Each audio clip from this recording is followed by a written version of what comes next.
સંસ્કૃતિ સમાજ સંસ્થાન ભરૂચ દ્વારા મનોદિવ્યાંગ બાળકોની શાળા કલરવના રોશની પ્રોજેક્ટની મુલાકાત.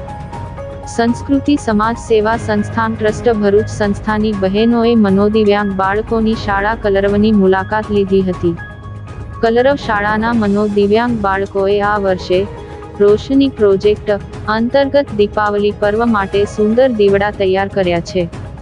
આ સંસ્થા દ્વારા બાળકો ભવિષ્યમાં પગભર થાય તે હેતુથી નાના ગૃહ ઉદ્યોગ પણ શીખવાડવામાં આવે છે. સંસ્કૃતિ ટ્રસ્ટની બહેનો દ્વારા આ બાળકો આત્મનિર્ભર બને, આત્મીયતા વધે, પ્રોત્સાહન મળે સાથે તેમને બનાવેલા દીવડાનું વેચાણ પણ વધે તે હેતુથી તેઓએ બનાવેલા દીવડાઓ ખરીદ્યા હતા. સંસ્કૃતિ સમાજ સેવા સંસ્થાનના સ્થાપક હેમાબેન પટેલ, પ્રમુખ અંજલિબેન ડોગરા, પૂર્વ પ્રમુખ ભાવનાબેન સાવલિયા અને પ્રોજેક્ટ ચેરમેન કલ્પનાબેન દરજીએ આ પ્રસંગે ભરૂચના નગરજનો વિનમ્ર અપીલ કરી હતી કે આ વખતે દિવાળીની ઉજવણી મનોદિવ્યાંગ બાળકોએ બનાવેલા દીવડાઓ ખરીદીને જ કરે.